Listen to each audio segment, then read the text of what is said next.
আল্লাহ পাক রব্বুল আলামিন, আল্লাহ পাক রব্বুল আলামিন তিনি এই রাত্রে তো দাম বাড়ায় দিয়েছেন। কেমন দাম? আলিয়বি কিতাবের মধ্যে না হয় হযরত ঈসা আলাইহিস সালাতু ওয়াস সালাম তিনি একদিন ফজর নামাজ পড়ে হাঁটতেছেন, দেখতেছেন সামনে একটা পাহাড়। এই পাহাড় উঠলেন, তিনি দেখতেছেন এই পাহাড়ের উপর তারপর দেখলেন একটা সাদা পাথর। এই সাদা পাথরটা দেখার পর এবার ঈসা আলাইহিস সালাতু ওয়াস সালাম আল্লাহ, এত সুন্দর পাথর জীবন আর কোনোদিন দেখি নাই। আয় আল্লাহ, তুমি এই পাথর কেন দেখাইলা? আল্লাহ পাক রব্বুল আলামিন বলেন, হে ঈসা, তুমি আরো কি আশ্চর্য কিছু দেখতে চাও? ঈসা আলাইহিস সালাতু ওয়াস সালাম বলে, আল্লাহ, আমি তার আরো কিছু আশ্চর্য দেখতে চাই। আল্লাহ পাক রব্বুল আলামিন বলে, হে ঈসা, তোমার হাতে যে লাঠিটা আছে তুমি এই লাঠি দ্বারা পাথরের উপর আঘাত করো। আঘাত করার সঙ্গে সঙ্গে দেখবা পাথরটা বেটে যাবে। হযরত ঈসা আলাইহিস সালাতু ওয়াস সালাম আল্লাহ পাকের হুকুম পেয়ে তিনি ওই পাথরের মাথা আঘাত করলেন। আঘাত করার পর দেখলেন পাথরের মধ্যে একজন বৃদ্ধ মানুষ নামাজ পড়তেছে, তার পাশে ছিল ফলের গাছ, এই ফল থেকে বৃদ্ধ মানুষ ফল ভোগ করে। ঈসা আলাইহিস সালাতু ওয়াস সালাম উনি কথা বলেন নাই, যেহেতু নামাজ অবস্থায় কথা বলা নিষেধ। যখন এই বৃদ্ধা নামাজ শেষ হয়ে গেল, ঈসা আলাইহিস সালাতু ওয়াস সালাম ওই বৃদ্ধকে প্রশ্ন করেন, হে বৃদ্ধ, তুমি এই পাথরের ভিতরে কত বছর ইবাদত করো? বৃদ্ধ জবাব দিল, আমি এই পাথরের ভিতরে 400 বছর ইবাদত করি। কত বছর? 400 বছর ইবাদত করি। ঈসা আলাইহিস সালাম আশ্চর্য হয়ে গেলেন। আল্লাহ পাক রব্বুল আলামিন অমনি ভাবে ঈসাকে জানায় দেন, হে ঈসা, উম্মতে মুহাম্মাদের জামানার মধ্যে এমন একটা রাত আসবে যে রাত হলো সবেরাতের রাত। ওই রাত আমার যে বান্দা বান্দি ইবাদত করবে, আমি আল্লাহ রব্বুল আলামিন এই 400 বছরের চেয়ে আরো ইবাদত দান করবো। জোরে জোরে কোন সুবহানাল্লাহ। তো কি বলতেছিলাম যে এই রাত্রে ইবাদতের মূল্য আল্লাহর দরবারে অনেক বেশি, অনেক বেশি। এই রাত্রে ইবাদতের দাম আল্লাহর দরবারে অনেক দামি, অনেক দামি। তাহলে এই রাতের ইবাদত কখনো বিফলে যায় না, কখনো কি যায় না? বিফলে যায় না। এই কারণে বলি এই রাত হলো ইবাদতের। কিসের রাত ভাই? এই রাত হলো কোরআন তেলাওয়াত করার রাত। আল্লাহ নবী বলেন, আমি যত সরাসরি মালিকের সঙ্গে দেখা করেছি, দুনিয়ার আমার উম্মতেরা মালিকের সঙ্গে দেখা করার মতো কোনো ক্ষমতা নাই। কিভাবে কথা বলবে? আল্লাহ নবী বলেন, যেই ব্যক্তি কোরআন পড়বে ওই ব্যক্তি স্বয়ং যেন আল্লাহর সঙ্গে কথা বলতেছে। তার সঙ্গে কথা বলবে, আল্লাহর সঙ্গে কথা বলবে। পৃথিবীতে আল্লাহর সঙ্গে কথা বলার রাস্তা একটাই, সেটা হলো আল্লাহর কোরআন। সেটা হলো কি? আল্লাহর কোরআন। আল্লাহর কোরআন পড়বেন তো মালিকের সঙ্গে কথা বলবেন। কার সঙ্গে কথা বলবেন? মালিকের সঙ্গে কথা বলবেন। আজকে এই রাত হলো গুনাহ থেকে তওবা করার রাত। কিসের রাত ভাই? গুনাহ থেকে তওবা করার রাত। কেমন তওবা করতে হবে? 3 জন মানুষ রওনা দিয়েছে, প্রতিমধ্যে কোথায় যাবে? মুষলধারে তুফান শুরু হয়ে গেল। এই 3 জন মানুষ কোথায় ঢুকার মতো কোনো রাস্তা নাই। দেখতেছে একটা গুহা, এই গুহার ভিতরে 3 জন মানুষ ঢুকে গেল। ঢুকার পর এখন আল্লাহ পাক রব্বুল আলামিন কুদরতি ভাবে এই পাহাড়ের মুখের মধ্যে একটা পাথর এনে দিলেন। এই 3 জন ঠেলে পাথরটা দূরে সরাইতে পারে নাই। পাথর কোনো কিনা ছোট পাথর না, অনেক বড় পাথর। তাদের এমন কোনো ক্ষমতা নাই, এমন কোনো শক্তি নাই। কিভাবে এই পাথরগুলা তাড়াবে? এখন 3 জন একজন বলতে, তোমরা জীবনে এমন কোন নেকের কাজ করেছে কিনা? যদি নেকের কাজ করে থাকো, এই নেকের কাজের উসিলা ধরে তোমরা আল্লাহর কাছে ক্ষমা চাও এবং আল্লাহর কাছে সাহায্য চাও। হয়তো আল্লাহ পাক রব্বুল আলামিন এই নেকের কাজ উসিলা করে আমাদের পাথরটা সরায় দিবেন। আল্লাহর এক বান্দা ওখানে চিৎকার দিয়ে বলল, আল্লাহ, জীবনে কোনোদিন নেকের কাজ করি নাই, সবসময় গুনাহ করছি। আল্লাহ, আমার গুনাহ দিকে তাকাইলে তো জান্নাত আশা করা যায় না, জাহান্নাম সুফায় নাই। রব্বুল আলামিন এমন একদিনের ঘটনা, আমি ছিলাম একজন মালিক, আমার কিছু কর্মচারী আমার কাজ করত। প্রতিদিনের কর্মচারীরা প্রতিদিনের তাদের কামের টাকা প্রতিদিন নিয়ে যাইতো। কিন্তু একজন মানুষ উনি আধা বেলা কাম করছে, আমি তাকে আধা বেলা টাকা দিয়ে দিলাম, কিন্তু এই টাকাগুলা নিল না। কম দেখে টাকাগুলা নিল না। আমি তার টাকাগুলা রেখে দিলাম। এই টাকা দিয়ে বকরি কিনলাম, বকরি কিনে বকরি বড়া করলাম। একের পর এক বকরি হইল। পুরা মাঠ ভরে গেল। কিছুদিন পর ওই ব্যক্তি তার পাওনা চাইতে আসে। আমি বললাম এগুলো যা আছে সব তোমার, তুমি নিয়ে যাও। ওই আল্লাহর বান্দা বলতেছে তুমি কি আমার লাগে ঠাট্টা করতেছো, বিদ্রুপ করতেছো? ওই বান্দা বলে না না, আমি তোমার সাথে কোনো ঠাট্টা বিদ্রুপ করি নাই। আয় আল্লাহ, ওই বান্দার এই পাওনা আমি দিয়া দিলাম। আমি যে কাজটা করেছিলাম একমাত্র আমি তোমাকে রাজি খুশি করার জন্য করেছি, আর অন্য কারোর জন্য রাজি খুশি করার জন্য করি নাই। আয় আল্লাহ, তুমি যদি আমার এই নেক কাজটা যদি পছন্দ করে থাকো তাহলে তুমি দয়া করে এক খণ্ড পাথর সরাইয়া দাও। আল্লাহ পাক রব্বুল আলামিন সঙ্গে সঙ্গে পাথরের একটা খণ্ড সরাইয়া দিলেন। এখন একটু ফাঁক হয়ে গেল, কিন্তু বাইরের মতো কোনো রাস্তা নাই। দ্বিতীয় ব্যক্তি বলতে চায় আল্লাহ, আমি এমন কোন নেকের কাজ করি নাই গুনাহ ছাড়া, আমার একই অবস্থা। আল্লাহ, আমি যদি জান্নাতের আশা করি আমার জান্নাতের আশা করা যাবে না, আমার গুনাহ অন্য কোনো রাস্তা নাই। তবে আমার একটা স্বাস্থ্য বোন ছিল, আমি ওই স্বাস্থ্য বোনের সাথে প্রেম করতাম, ভালোবাসা করতাম। কিন্তু একদিন দেখি আমার চাচা বাড়িতে নাই, চাচিও বাড়িতে নাই। আমি আমার স্বাস্থ্য বোনের বাড়িতে গেলাম। স্বাস্থ্য বোনের বাড়িতে যাওয়ার পর আমি স্বাস্থ্য বোনকে ভোগ করার জন্য ধরলাম এবং তাকে শোয়ায় ফেললাম। আমি দেখতেছি আমার স্বাস্থ্য বোনের চোখ থেকে টপ টপ করে বেয়ে বেয়ে পানি পড়তেছে। আমি জিজ্ঞেস করলাম, ও স্বাস্থ্য বোন তুমি কেন কান্দো? স্বাস্থ্য বোন বলো, ও আমার স্বাস্থ্য ভাই, তুমি যে কাজ করতেছ বিবাহ করে নাও, হালাল করে নাও, কোনো বাধা নাই। আয় আল্লাহ, আমি সঙ্গে সঙ্গে আমার স্বাস্থ্য বোনকে ছেড়ে দিলাম, আমি আর এই কাজ করলাম না। ও মালিক, তুমি যদি আমার এই কাজকে পছন্দ করে থাকো তুমি দয়া করে পাথর 8টা খণ্ড সরাইয়া দাও। আল্লাহ পাক রব্বুল আলামিন সঙ্গে সঙ্গে পাথর 8টা খণ্ড সরাইয়া দিলেন। এখনো বাইরে হওয়ার মতো কোনো রাস্তা নাই। তৃতীয় ব্যক্তি বলতে চায় আল্লাহ, আমি জীবনে এমন কোন নেকের কাজ করি না, গুনাহ ছাড়া কোনো রাস্তা নাই। আয় আল্লাহ, জান্নাতের আশা করা যায় না, জাহান্নাম সে পায় নাই। তবে একদিনের ঘটনা, আমি প্রতিদিন আমার মাকে আমি দুধ পান করাইতাম, কিন্তু আমি একদিন কাজে চলে গেলাম, কাজ থেকে আসতে আমার দেরি হয়ে গেল। আমি এসে দেখলাম আমার মা ঘুমায় গেছে, আমার ছেলে সন্তান ঘুমায় গেছে। আল্লাহ, আমি গরুর দুধ দহন করে আমি আমার মায়ের শিয়রে যা দুধ গুলো নিয়ে দাঁড়ায় রইলাম। আমার মা যখন ঘুম থেকে উঠলো তখন আমি আমার মাকে দুধটা পান করাইলাম। আমি তার আগে আমি আমার ছেলে সন্তানকে দুধ পান করাই নাই। আয় আল্লাহ, আমি যেই কাজটা করেছি একমাত্র তোমাকে রাজি খুশি করার জন্য করেছি। রব্বুল আলামিন, আপনি যদি আমার এই নেক কাজটাকে পছন্দ করে থাকেন, আয় আল্লাহ, আপনি দয়া করে পুরা পাথরের খণ্ডটা সরাইয়া দেন। আল্লাহ পাক রব্বুল আলামিন সঙ্গে সঙ্গে এই 3 বান্দার দোয়াটা কবুল করে পাথরের খণ্ড সরাইয়া দিলেন। জোরে জোরে কোন সুবহানাল্লাহ। তারা এমন তওবা করেছে, যেই তওবা তারা এমন তওবা করেছে, যেই তওবা তারা গুনাহ থেকে ফিরে আসছে, তারা কোনদিন গুনাহ করবে না এমন প্রতিজ্ঞা করেছে। আল্লাহ পাক রব্বুল আলামিন বলেন, আজকের এই শবে বরাতের রাত হলো তওবা করার রাত, আল্লাহর দরবারে ক্ষমা চাওয়ার রাত। যেই বান্দা আজকে শবের রাত্রে আল্লাহর দরবারে চোখের পানি ছেড়ে দিয়ে গুনাহ ক্ষমা চাইবার বলবে, মালিক জীবনে অনেক গুনাহ করেছে, আল্লাহ আমার গুনাহ ছাড়া কিছুই নাই। আয় আল্লাহ, আমি একটা জাহান্নামের বাসিন্দা, আল্লাহ জীবনে কোনোদিন কোনো গুনাহ করব না, আর কোনোদিন তোমার নাফরমানি করব না। এই কথাগুলা বলে বলে আল্লাহর দরবারে কান্নাকাটি করবে। আমার মালিক বলেন, ওই বান্দার চোখের পানি নাকের ডগা আগার আসে আসে, আর নাকের ডগায় পানি আসার আগে আগে আমি আল্লাহ ওই বান্দাকে মাফ করে দিব। এই কারণে আল্লাহ পাক রব্বুল আলামিন বলেন, আজকের এই রাতটা হলো কান্না করার রাত, তওবা করার রাত। আমার মালিক বলেন, যেই বান্দা এই শবে রাত্রে ইবাদত করবে, আমি আল্লাহ রব্বুল আলামিন তার অতীতের সমস্ত গুনাহগুলি মাফ করে দিব। জোরে বলেন সুবহানাল্লাহ। তাহলে এই রাতটা হলো কিসের রাত? জোরে বলেন কিসের রাত? ইবাদতের রাত। গতকালকে একটা হাদিসের মধ্যে পড়লাম, আল্লাহ নবী বলেন, যেই ব্যক্তি তার দুনিয়ার ঘুমকে হারাম করে দিয়েছে, দুনিয়ার ঘুমকে কি করে দিয়েছে? হারাম করে দিয়েছে আল্লাহকে পাওয়ার জন্য, আল্লাহর ইবাদতের জন্য।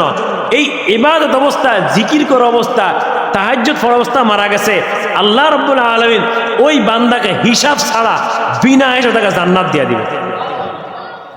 কোন সাধারণ কথা রে ভাই? ঘুম মার দিয়া ইবাদত করা কত কষ্টকর না? অনেক কষ্টকর। রাত্রে তাহাজ্জুদ পড়া কতটা কষ্টের জিনিস। এই জিনিসটা কোনো এমনি বলে নাই, আল্লাহ নবী বলছেন তাহাজ্জুদ পড়বে, ইবাদত করবে, ঘুমকে হারাম করে দিবে, আল্লাহ তাআলা তাকে জাহান্নাম থেকে মুক্তি দিয়ে দিবে। হাদিসের মধ্যে আসছে, যে ব্যক্তির 2 চোখ দিয়ে আল্লাহর ভয়ে পানি ঝরবে, ওই চোখকে কখন জাহান্নাম কখন স্পর্শ করবে। সুবহানাল্লাহ বলবেন না? আরো আস্তে কন। তাহলে প্রত্যেকটা ইবাদত আল্লাহর কাছে অনেক দামি। বলেন প্রত্যেকটা ইবাদত আল্লাহর কাছে অনেক দামি। তবে এই ইবাদত যে করব, আমাদের অন্তরে কখনো রিয়া, অহংকার, হিংসা এগুলো থাকা যাবে না। হিংসা তো সবাই আছে, ঠিক না? আজকে জুমার বয়ানে আমি বলছিলাম হিংসা সবাই আছে, তবে হিংসা পরিহার করতে হবে। হিংসা কি করতে হবে? হিংসা পরিহার করতে হবে। আমার সামনে কেউ যদি শিল্পপতি হয়, আমার কোনো কিছু যায় আসে? আমার সামনে কেউ যদি 10 তলা বাড়ি করে, আমার কোনো যায় আসবে? যেই ব্যক্তির অন্তরে কোনো কিছু যায় আসবে না, ওই ব্যক্তি ভালো মানুষ। ওই ব্যক্তি কি ভালো মানুষ? আল্লাহ ওনাকে দিছে, উনি করছে, আমাকে দেয় না, আমি করতে পারি নাই। এটাতে হিংসার কি আছে? জোরবানি কোনো কিছু আছে? আমি এই পথ পাইলাম না, আমার কোনো সমস্যা নাই, আল্লাহ আমার নসিব রাখে নাই, আমি ওই মুজা যাইতে পারলাম না, আমার হিংসা করার কোনো দরকার নাই। যেই ব্যক্তির আমল নামায় বিন্দু পরিমাণ রিয়া, হিংসা, অহংকার থাকবে, আল্লাহ তাআলা ওই ব্যক্তিকে কোনো জান্নাত দিবেন না, তার ইবাদত কবুল করবেন।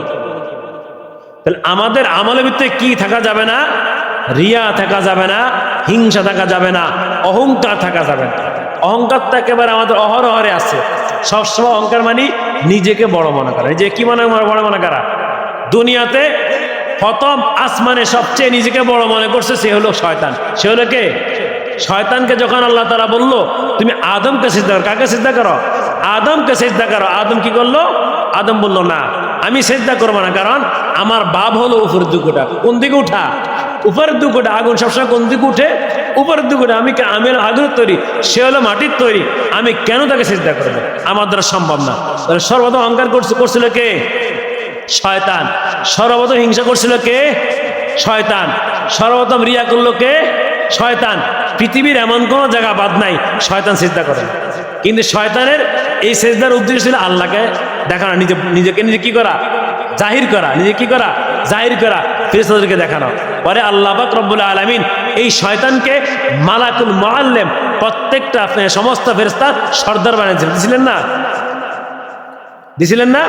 শেষ পর্যন্ত আল্লাহ পাক রব্বুল আলামিন তাকদীরে লিখছিলেন যে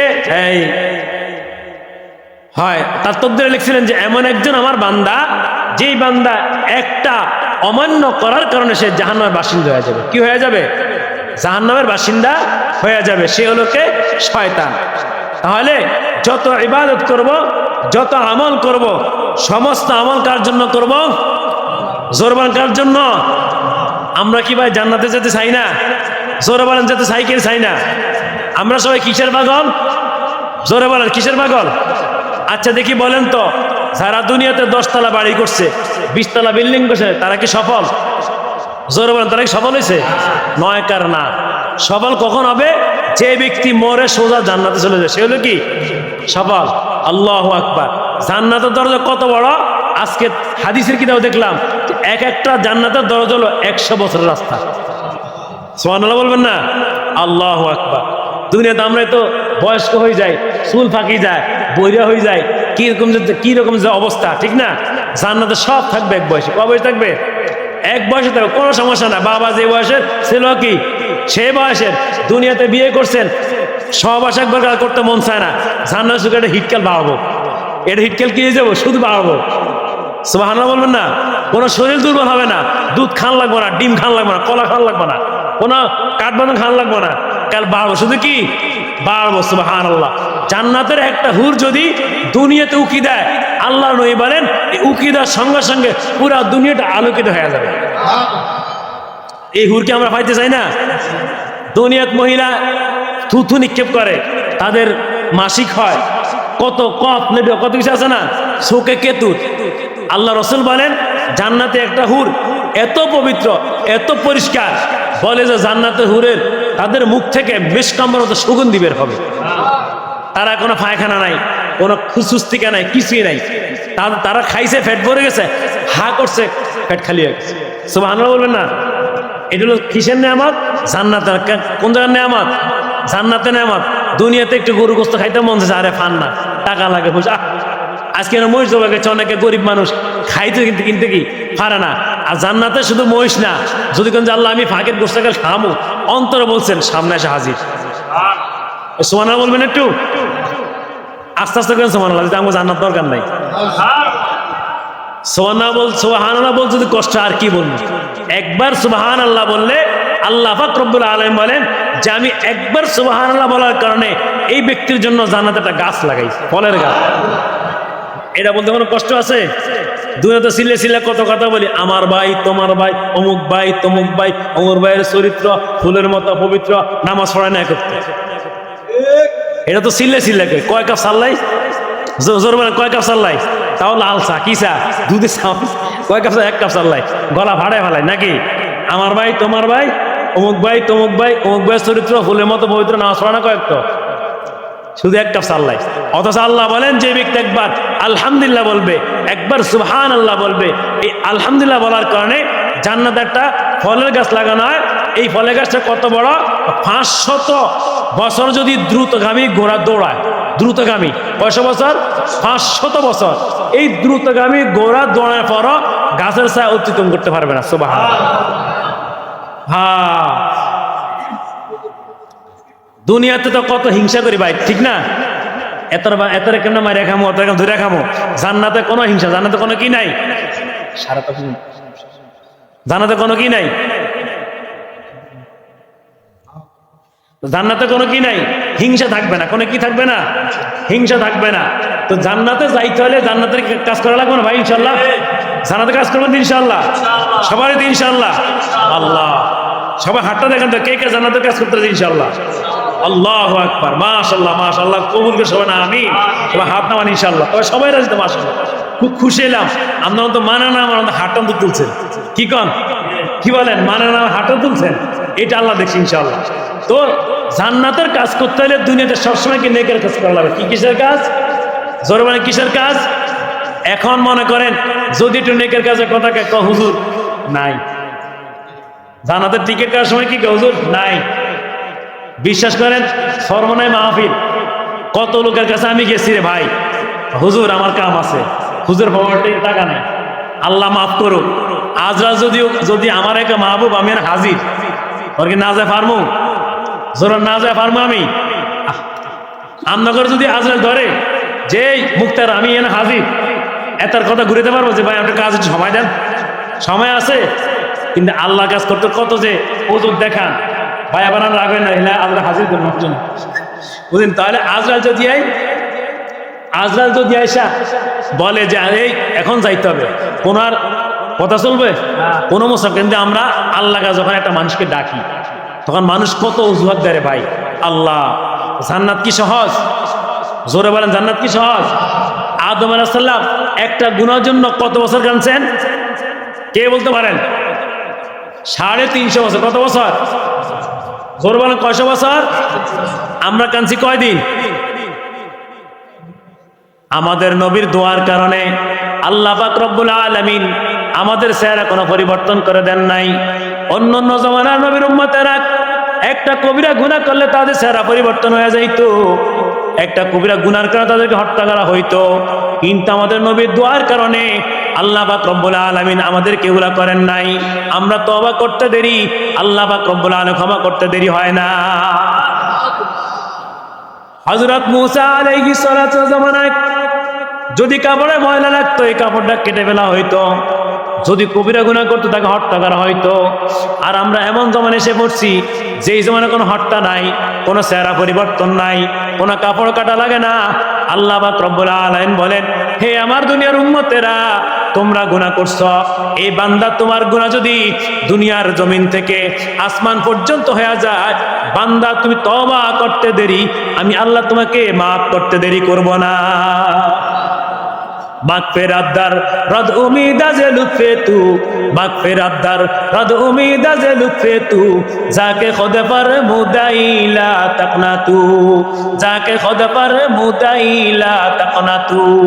আল্লাহ বলেন বান্দা তুমি যত গুনাহ করো, যত নাফরমানি করো, এই বান্দা তুমি মনে করো তুমি নৈরাশ হয়ে গেছো। না না বান্দা, তুমি নৈরাশ হয় নাই। বান্দা তুমি গুনাহ করছো, বান্দা তুমি তওবা করো, বান্দা তুমি গুনাহ করো, তুমি তওবা করো। এই বান্দা তুমি নৈরাশ হও নাই, বান্দা তুমি গুনাহ করো, তুমি তওবা করো। বান্দা তোমার যত কঠিন গুনাহ আছে, যত কঠিন সমস্যা আছে, আমি আল্লাহ তোমার সমস্যা সমাধান করে দিব। हर तमन्ना दिल से रुखसत हो गई, हर तमन्ना दिल से रुखसत हो गई, अब तो आजा अब तो खलवत हो गई, अब तो आजा अब तो खलवत हो गई। उसने तेरा संद रोजे आखिर फना हो जाएगा, जिसमें तेरा नाज है वो खा के में मिल जाएगा, जिसमें तेरा नाज है वो खा के में मिल जाएगा। ওই বলে আল্লাহর বান্দা বান্দিরা, তোমরা যখন শেষে উঠবা, যখন তোমরা আল্লাহর দরবার তওবা করবা, গুনাহ মাফ চাইবা, আর বলবা আল্লাহ আমার মতো গুনাহগার আর কেউ নাই, আমার মতো নাফরমান আর কেউ নাই, আমার একসময় সুন্দর চেহারা মাটির সাথে মিশে যাবে, আমার একসময় সুন্দর চেহারা দুনিয়া থাকবে না, আমার এই শরীরে হাড় থাকবে না, আমার সমস্ত হাড়গুলা খানখান হয়ে যাবে। আয় আল্লাহ তুমি ছাড়া তো আমার কেউ নাই। हर तमन्ना दिल से रुखसत हो गई, हर तमन्ना दिल से रुखसत हो गई, अब तो आजा अब तो खलवत हो गई। ওই বলো আল্লাহর বান্দা তোমরা সবসময় বলো আল্লাহ আমি দুনিয়া চাই না, আমি দুনিয়ার কিছুই চাই না, একমাত্র